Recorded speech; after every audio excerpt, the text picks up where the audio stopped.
Fish खाना नहीं खा रही है, फ़िश को फीड क्या दूँ, लाइव फीड दे दूँ? यार भाई बहुत स्ट्रेस हो रहा है, फ़िश ने तो रुला दिया। ना जाने ऐसे बहुत सारे कमेंट्स, ऐसे बहुत सारी क्वेरीज मुझे बहुत लोग पूछते हैं, बहुत सारे मेरे परिचित हॉबिस्ट मुझे पूछते हैं, मेरे प्रिय हॉबिस्ट मुझे पूछते हैं कि भाई आप आपके फिशेस को कैसे टाइमली और हेल्दी फीड देते हो, कितने अच्छी तरीके से फीड देते हो, आप क्या फीड देते हो, आपके फ़िश का हेल्दी रहने का रहस्य क्या है? तो चलिए जानते हैं मेरे फ़िश के हेल्थ के पीछे क्या रहस्य और मैं क्या फीड करता हूँ। चलिए आज के एपिसोड शुरू करते हैं।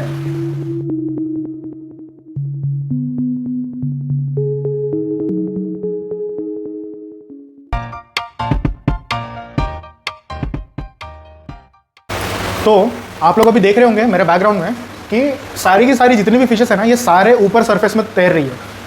1 सेकंड 2 सेकंड देता हूँ, सोचिए क्यों घूम रहे होंगे। They are searching for their food. Yes, they are searching for their food. उनको खाना चाहिए। यस, अभी ये जो फिशेस है, इसमें जितनी भी रखी हुई फिशेस है, उनको मैं क्या फीड करता हूँ, क्या लाइव फीड में देता हूँ उनको, क्या इसमें जो छोटी फिशेस है क्या वो फिश उनको खा लेती है, क्या कब से मैं उनको ऐसा रख रहा हूँ।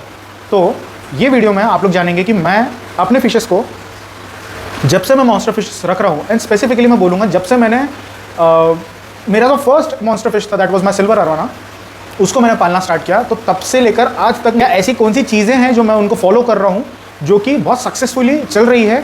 एंड आप भी अगर वो चीज़ फॉलो करेंगे तो डेफिनेटली आपकी भी फिशेस हमेशा हमेशा के लिए हेल्दी रहेगी, खुश रहेगी और स्वस्थ रहेगी। तो चलिए शुरू करते हैं आज का वीडियो। तो मैं बताता हूँ स्पेसिफिकली जो फिशेस है ना, मेरी फिशेस को मैं स्टार्टिंग से लेकर आज तक, मेरे को ऑलमोस्ट 20-21-22 साल होने को आ रहा है मुझे फिशेस पालते हुए। बट स्टार्टिंग में जहाँ आप लोगों ने स्टार्ट किया वैसे ही मेरी भी शुरुआत हुई थी, जहाँ मैंने स्टार्ट किया था फिश कीपिंग में। गप्पी से स्टार्ट किया था, जो वाइल्ड में मिलती है, जो नाले में मिलती है, जो कुएं में मिलती है, गप्पी से फिर तिलापिया पे शिफ्ट करा। देन उसके बाद ऐसे बहुत अच्छी स्टोरी है, बहुत इंटरेस्टिंग स्टोरी है। तो वहाँ से मैंने शुरुआत करते करते when I got my first monster fish, when I got my first true monster fish, that is my silver arowana, तो उसको मैंने रखा ना, वो सो क्यूरियस, तो मैं उसको क्या खिलाऊँ, कैसे करूँ, मुझे उस समय बिल्कुल भी आइडिया नहीं था। जितने भी मैं शॉप्स में जाता था, शॉप्स में देखता था, मैं मेस्मराइज हो जाता था, मैं बहुत खुश हो जाता था और हमेशा सोचता था यार काश मेरे पास भी एक अरवाना होती, या मेरे पास भी काश ऐसी कोई फ़िश होती जो मैं रखना चाह रहा हूँ और मैं ले नहीं पा रहा हूँ, या अगर मैं लेता हूँ तो उसको कैसे पालना चाहिए। ऐसे बहुत सारे क्वेश्चंस मन में उमड़ते हैं। तो वो फिश लाने के बाद मैं एक चीज़ तो समझ चुका था कि मॉन्स्टर फिश है तो इसको डेफिनेटली मीठी डाइट चाहिए रहेगा। अब एक चीज़ तो मैं जानता था कि वो फिश काफ़ी बड़ी होती है, ठीक है। अब फिश बड़ी होती है, फिश ऐसे नेचुरल हैबिटेट्स में रहती है। नेचुरल हैबिटेट में उनको ऐसी कौन सी चीज़ें हैं जो उनको फीड, 3 रीज़न के कारण। The first one is the availability, second one is the cost, obviously the financial part, and third is the fish health, जो उनको डिसीज़ हो सकती है, ट्रांसमिट हो सकती है, ठीक है, मिलता है, ठीक है, नेचुरली क्या मिलता है उनको। So I started searching for such things जो कि मैं उनको फीड कर सकता हूँ, ठीक है। Then eventually I landed with live fishes, ठीक है, जो कि मार्केट में अवेलेबल है। अब लाइव फिशेस क्या हम रेगुलर फीड कर सकते हैं? The answer is yes, but financially no, ठीक है, क्योंकि बहुत ज़्यादा एक्सपेंसिव पड़ता है हमें। क्योंकि अगर हम लाइव फिशेस हम होलसेल से भी परचेस करते हैं, स्टिल इनके डाइट के हिसाब से जैसे जैसे वो ग्रो करते हैं उनका डाइट भी बढ़ता है, उनकी क्वांटिटी भी बढ़ती है, विच अगेन हमें एक पॉकेट में बहुत बड़ा डेंट देता है, ठीक है। सो उसका एक ऑल्टरनेटिव हम क्या निकाल सकते हैं, ठीक है। और एक और चीज़, लाइव फिश खिलाने से बहुत सारे इन्फेक्शन भी फिश को होते हैं, ठीक है। सो ये मुझे बहुत बाद के स्टेज में मुझे पता चला। अगेन ये फिश हॉबी में रहते हुए ही मैंने एक्सप्लोर करते करते मैंने समझा कि पैरासिटिक या इंटरनल इन्फेक्शन फिशेस को भी होता है, ट्रांसमिटेड डिसीजेज है। सो इसीलिए मैं बहुत सोच समझ के लाइव फिश फीड करता हूँ या फीड करता था। हाल फिलहाल में अभी लाइव फिश फीड नहीं किया मैंने, ऑलमोस्ट फ्रॉम पास्ट आप पकड़ के चलिए लाइक 6-7 ईयर्स से मैंने अभी तक के लाइव फीड नहीं दिया है, सब नॉर्मल फीड में ही चल रहा है, ठीक है। अब नॉर्मल फीड की बात कर रहे हैं, आप सब लोग यही जानते होंगे कि मैं नॉर्मल फीड में क्या फीड कर रहा हूँ। लास्ट वीडियो में मैंने आप लोग को बताया था कि मैं जो फिशेस को फीड देता हूँ दैट इज़ मार्केट की जो फिश आती है वो। अब मार्केट में भी जो फिश आती है उसमें से कौन सी हमने चूज़ करना है। मार्केट में जो फिश आती है, जो हम एडिबल फिश होती है, जो हम लोग खुद कंज्यूम करते हैं, ह्यूमंस कंज्यूम करते हैं, वो आपने परचेस करना है। फ्रेंड्स है जो फिशेस पालते हैं वो लोग बोलते हैं यार क्यों फिश के लिए इतना खर्चा करना, आप जो वेस्ट होता है आप वही खिला दो, चिकन का वही वेस्ट है वो खिला दो। I am 100% disagreeing that part, because fish मेरे लिए बहुत बहुत ज़्यादा इंपॉर्टेंट है। ये मेरा पेट नहीं, ये मेरा एक साथी है, ठीक है। मैं उसको खुश देखना चाहता हूँ, हेल्दी देखना चाहता हूँ और मेरे साथ बहुत लंबे टाइम तक मैं चाहता हूँ कि वो मेरे साथ रहे, उसका लाइफ स्पैन अच्छे से बिताए। तो इसीलिए I always prefer quality over quantity, ठीक है। एंड इवन अगर मैं कंपैरिजन करूँ विथ लाइव फिश में जो हमको फाइनेंसेस का इशू आता है या फाइनेंसेस हमें जितना लगता है उससे कंपैरेटिवली काफ़ी इकोनॉमिकल ऑप्शन होता है। हम अगर मार्केट से फिश परचेस करते हैं, ठीक है। अब एडिबल फिश में से भी मैं आप लोग को बहुत स्पेसिफिकली बोलूँगा कि आप लोगों ने सी की कोई फिश ऐसा कुछ भी परचेज नहीं करना है, ठीक है। आई विल बी रिकमेंडिंग कोई भी चीज़ जो आपको नेचुरली पॉन्ड्स में, रिवर्स में, लेक्स में, वेल में जो भी मिलता होगा, ठीक है, ये आप परचेस कर सकते हो। अब उसमें से आपको इन सब में आपको मार्केट में जो है, अब मेरे यहाँ मार्केट में, नागपुर के मार्केट में, तो नागपुर के मार्केट में मुझे देखा जाए तो मेरे पास लगभग एक छोटी बॉम्बे डक से लेकर शार्क स्टिंगरेज तक के सब कुछ अवेलेबल है, ठीक है। अब बाकी की फ्रेश वाटर फिशेस में जैसे देखा जाए आप जो परचेस कर सकते हैं that is snake head, yes, जिसको हम लोग मरड़ बोलते हैं। आप मागुर परचेस कर सकते हैं जिसको हम लोग इंडियन वॉकिंग कैटफिश बोल सकते हैं, जो आप लोगों ने जनरली देखा होगा, लाइक वो बाहर ही पड़ी रहती है, लाइव मिलती है। देन कटरना यूज़ कर सकते हो जिसको हम लोग बासा भी बोलते हैं, या इंडियन इरिडिसेंट शार्क बोलते हैं, वो भी एडिबल आती है। रहू ले सकते हो, कतला ले सकते हो, मृगल ले सकते हो आप, उसके बाद रूपचंदा ले सकते हो, yes, piranha is also available in the market for feeding part, tilapia ले सकते हो। सो ऐसे an number of varieties, fresh water varieties available है in the market for consumption. अब इसमें से भी ये जो रेंज मैंने आपको बताया, जैसे रहू, कतला और जो मरड़ है, जैसे स्नेक हेड है, ये थोड़े से ना एक्सपेंसिव पार्ट में आते हैं। एक्सपेंसिव एज इन अगर देखा जाए तो ये 200-220 रुपीज़ पर केजी के हिसाब से कॉस्ट करता है। एंड वेयर एज मैं आपको अभी करंट टाइम सिनेरियो में आपको बताऊँ तो मुझे ऑलमोस्ट 15 दिन में करीबन 10 केजी फिश के आसपास मुझे लग जाता है। और yes, 10 kg fish, but that too only fillet part. Fillet मतलब उनका सिर्फ फ्लैश वाला पार्ट, बोनलेस फिश करी हुई, ठीक है। ऑलमोस्ट जो मैं उतना देखता हूँ, अगर मैं 200 के हिसाब से भी देखूँ तो मुझे करीबन 15 दिन के 2000 और करीबन देखा जाए महीने भर में 4000 रुपये लगेगा। अब 4000 रुपये करने से बेटर है उसका एक इकोनॉमिकल येट हेल्दी ऑप्शन अगर मैं देखूँ जो इन लोगों को बहुत ईजिली वो लोग पचा सकें, ठीक है। ऐसी कोई इन्वेजिव स्पीशी जो इवन मार्केट भी उससे परेशान है और बहुत ईजिली अवेलेबल है, बहुत इकोनॉमी रेट्स में अवेलेबल है। सो आई प्रेफर इरिडिसेंट शार्क और बासा जिसे हम लोग बोलते हैं, और तिलापिया। ये दोनों में से मैं कोई भी परचेस करता हूँ, ठीक है। अब इन दोनों में से स्पेसिफिकली मैं तिलापिया परचेस करने में ज़्यादा टेंड होता हूँ। अब क्यों, ठीक है। The very first thing is जो तिलापिया मुझे कॉस्ट करती है, इट कॉस्ट अराउंड 120 रुपीज़ पर केजी। तो शॉप सेलर है वो मुझे काफ़ी पहले से जानता है, ठीक है। मैं उनसे काफ़ी पहले से और बहुत क्वांटिटी में फिशेस परचेस करता हूँ। सो वो मुझे काफ़ी अच्छे रेट्स पे मुझे प्रोवाइड करते हैं, पहला चीज़। दूसरा, उनसे मैं जो बल्क क्वांटिटी लेता हूँ उनसे लगभग उनका माल खत्म हो जाता है, वो पर्टिकुलर लॉट खत्म हो जाता है। सो आई प्रेफर 15 डेज़ मेरा जितना माल लास्ट करेगा उतना मैं वन शॉट परचेस कर लेता हूँ, ताकि अब वीकली मेरा जाना पॉसिबल नहीं है, ठीक है। सो महीने में 2 बार मैं फ्रेश माल लेके आके उसको डीप फ्रीज़र में रख के प्रॉपर अरेंज करके मैं उसको लाइक डीप फ्रीज़र में रख के देन जब कभी भी मुझे इसको फीड करना होता है तो मैं उनको निकाल के डिफ्रॉस्ट करके उनको नॉर्मल रूम टेम्परेचर में ला के देन आई फीड देम, ठीक है। अब इसमें एक तो कॉस्ट चीज़ हो गई, दूसरा मुझे लाइक फ्रेश फिश मिलता है, ठीक है। अब बहुत बार क्या होता है मार्केट में, स्पेसिफिकली इन समर्स में तिलापिया ना लाइक अच्छी नहीं आती है, ठीक है। रहू अच्छी आती है, या स्नेकेड अच्छे आते हैं, या फिर इरिडिसेंट शार्क जो मैं बोला आपको बासा, ये भी बहुत अच्छा मिलता है। So in summer season I prefer live fishes, ठीक है। लाइव फिशेस में स्पेसिफिकली अगर कॉस्ट वाइज देखा जाए तो मैं बासा ज़्यादा परचेस करता हूँ। अब बासा क्यों परचेस करता हूँ या इरिडिसेंट शार्क क्यों परचेस करता हूँ? द वेरी फर्स्ट थिंग जो मैंने आपको ऑलरेडी बता चुका हूँ, लाइव फिश है। सेकेंड, कॉस्ट, ठीक है। दोनों में लाइक तिलापिया और इरिडिसेंट शार्क में सबसे बेस्ट क्या है? I would be suggesting you to go with tilapia, ठीक है। It is less of fats. उसमें आप जब फिश को खाना देते हो तो पानी बिल्कुल भी स्टिंग नहीं करता है, ख़राब नहीं होता है।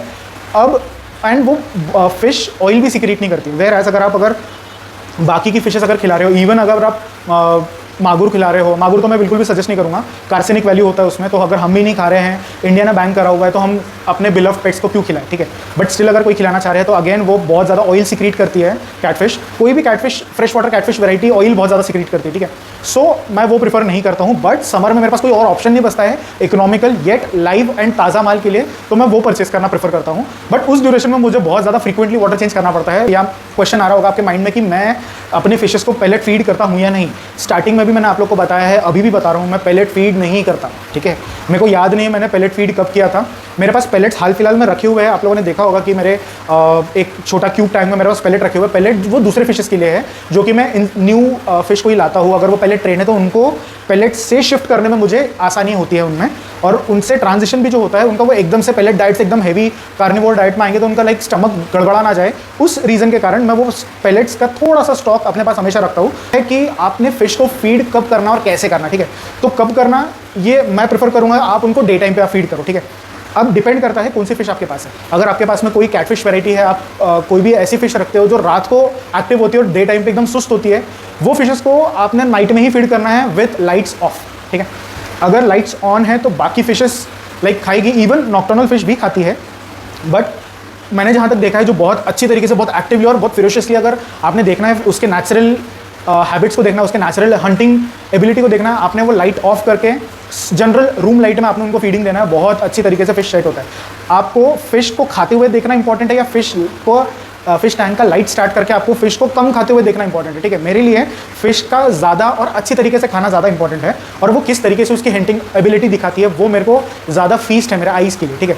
तो वो मैं बहुत ज़्यादा इंजॉय करता हूँ। सो इट डिपेंड्स कि कौन सी फिश पाला है, बट स्पेसिफिकली अगर देखा जाए, अगर आप बोलेंगे जैसे मैं अगर मॉन्स्टर वैरायटी का टैंक मेट अगर ये टैंक रख रहा हूँ मैं, उसमें मॉन्स्टर वैरायटी की कम्युनिटी है जिसमें सब कुछ मिक्स है, नॉक्टर्नल भी है, डे टाइम भी है, सारी फिशेस है, तो आई प्रेफर कि मैं उनको शाम के टाइम पे विथ डिम एक्वेरियम लाइट में उनको फीड दूँ, ठीक है। उससे क्या होता है कि डिम लाइट से, थोड़ी बहुत लाइट से जो लाइक उनको डे टाइम का एक फील आता है, तो जो डे वाली जो फिशेस है वो भी फीड लेती है, और डिम लाइट से जो नॉक्टर्नल वाली फिश है वो भी एक्टिव हो जाती है, विच अगेन दोनों का बीच का रास्ता है। सो ये सबसे बेस्ट टाइम होता है उनको फीड करने का, ठीक है। अब उनको फीड कैसे करते हैं, सबसे फ्रीक्वेंटली आस्क्ड क्वेश्चन है कि ये फीड कैसे करना है आपको। अब व्हाट आई डिड इज कि अगर मैं कोई न्यू फिश ला रहा हूँ, ठीक है, कुछ कंडीशंस हैं आपको ध्यान रखना है। तो पहली चीज़, अगर आपने कोई न्यू फिश परचेज करा है, पहले ये कि आपने उसको बिल्कुल भी बार बार टैंक को छेड़ना नहीं है, ठीक है। आपको वो टैंक के बार बार पास नहीं जाना है, बार बार लाइट ऑन नहीं करना है, बार बार टैंक में हाथ नहीं डालना है, ठीक है। उसको बार बार छेड़ना नहीं है। ऑलरेडी वो फिश स्ट्रेस से आके न्यू टैंक में सेट हो रही है, वो ऑलरेडी स्ट्रेस में है, ठीक है। अब वो टैंक में उसको सेट होने को थोड़ा टाइम लगेगा। कुछ फिश अगर अच्छी हेल्थ कंडीशन में है तो जनरली 2 से 3 दिन में वो सेट हो जाती है, कुछ फिशेस को 10 दिन से 15 दिन लग जाता है, या कभी कभी महीना भर लग जाता है फिश को सेट होने के लिए, ठीक है। आप लोग एकदम हड़बड़ाइए मत कि आपने फिश को लेकर आया और नेक्स्ट डे या सेम डे आपने उनको खाना दे दिया, बिल्कुल भी नहीं। इवन अगर फिश आपको अगर एक्ट भी कर रही है, जैसे आपने फॉर एग्जांपल अगर आपने फ्लावर ऑन मांगा या आपने ऑस्कर फिश लाया, तो वो बहुत ज़्यादा आपके सामने होगी, दैट डजंट मीन कि आपको खाना देना है, ठीक है। आपको खाना देना ज़रूरी नहीं है। आप पहले फ़िश को एक्टिव होने दीजिए, आपके फ़िश को अच्छे से सेटल होने दीजिए, आपके फ़िश को टैंक को एक्सप्लोर करने दीजिए। Let the fish like be comfortable with the tank environment, the new tank environment for the obviously for the fish. So अब जैसे ही वो कंफर्टेबल होगी, डेफिनेटली वो धीरे धीरे आप उसको फीड देना। अब ऐसा नहीं है कि अगर वो फीड आप दे भी रहे हो, लेट्स से आफ्टर 24 या 48 आवर्स अगर आप उसके बाद में अगर आप फीड दे रहे हो, उसने अगर खाना खाया, इसका मतलब ये नहीं आप उसको भरपेट खाना खिला दो, जितना खा रही हो उतना खिला दो, नहीं, आप उसको थोड़ा सा खाना खिलाओ, फिर उसकी नेक्स्ट डे थोड़ा क्वांटिटी और बढ़ा दो, फिर थोड़ा क्वांटिटी और बढ़ाओ। विद इन लाइक 7 और 10 डेज़ के ड्यूरेशन में आपने धीरे धीरे करके उसकी क्वांटिटी बढ़ाना है, ठीक है। अब एकदम से खाना क्यों नहीं खिलाना, the reason behind that is कि वो जब स्ट्रेस में आती है तो उनको वाइट पूप का इशू हो सकता है, ठीक है। अब उस ड्यूरेशन में पहली चीज़ तो मैं ये प्रेफर करूँगा कि जो पुराने, जहाँ से भी आप परचेस कर रहे हो, लेट्स से शॉप से परचेस कर रहे हो या कोई फ्रेंड से आप परचेस कर रहे हो, आपका हक है, आपने उनको पूछना है कि ये फिश खाती क्या है, ठीक है। और आपने एक और आपका हक है कि आप उनके सामने परचेस करने से पहले आप अपनी खुद के आंखों से आप देख लीजिए फीडिंग के लिए, ठीक है। आप उनको बोलिए कि आप उनके सामने फीड करिए, ठीक है। आप देखिए कि फ़िश फीड लेती है कि नहीं, एक्टिवली खाती है कि नहीं, या वो कैसे रिस्पॉन्ड करती है, फ़िश सही में खा रही है कि नहीं। Because nowadays I have seen multiple things कि sellers for the sake of selling बीमार फिश भी सेल कर देते और हॉबिस्ट बेचारा पछताता है, ठीक है। तो वो चीज़ आपने नहीं करना है। हॉबिस्ट और बायर आपका हक है ये चीज़ देखना कि फ़िश कितनी हेल्दी है, एंड फीडिंग वीडियो तो डेफिनेटली आपने मंगाना है, ठीक है। कि और स्पेसिफिकली आपने ये भी उनको पूछना है कि फ़िश को आप फीड क्या करते थे, क्योंकि आप सेम चीज़ आप जब लाने वाले हो तो आपको फ़िश को सेम फीड पहले देना है, देन उसके बाद आप धीरे धीरे करके, जैसे मैंने अभी थोड़ी देर पहले आपको बताया कि धीरे धीरे आपको जो भी उनको डाइट पे चेंज करना है वो आप चेंज कर सकते हो, ठीक है। अब लास्ट थिंग आपने फ़िश को जब हम फीड दे रहे हैं, मेक श्योर आपने जब हम न्यू फिश अगर लेके आ रहे हैं, जैसे मैंने आप लोग को बताया कुछ कंडीशन है, अगर आप न्यू फिश लेके आ रहे हो तो आपने एक बहुत लाइक ट्रिक है, ये मेरा प्रैक्टिस्ड ट्रिक है जो मैंने देखा है कि जो 100% सक्सेसफुली काम करता है। दैट इज़ लाइक जो भी आपका इंटरनल फिल्टर या वेव मेकर ऐसा कुछ होगा, उसके सामने आप थोड़े पीसेस आप डाल सकते हो। उससे क्या होगा कि आपके वो पीसेस जो गिरेंगे एकदम से वो लाइक स्पीड से वो फ्लो करेंगे अगेंस्ट द वाटर। अब उससे क्या होगा, फिश को लगेगा कि यार वो लाइव फीड है, तो वो उनको तुरंत जाके ग्रैब करेगा। एंड इस चीज़ में आप ध्यान रखिए कि आपने उसको बिल्कुल भी लाइक थोड़ा करके ही फीड करना है, बहुत सारा फीड नहीं करना है, ठीक है। तो ये एक तरीका है। एंड देन जैसे आपकी फिश जैसे ठीक होती है, लाइक अच्छे से सेट होती है, देन उसके इवेंचुअली आप उसको जाके अच्छे से उनका डाइट आप इंक्रीज़ कर सकते हो और ठीक कर सकते हो, ठीक है। तो चलिए आज का एपिसोड यहाँ खत्म करते हैं। आई होप आपको ये वीडियो पसंद आया होगा। तो अगर आपको ये वीडियो पसंद आया होगा तो जरूर लाइक, कमेंट एंड शेयर करिए, जितना हो सके आपका प्यार दिखाइए। तो चलिए आज के एपिसोड यहाँ खत्म करते हैं। थैंक यू एवरीवन, जय हिंद।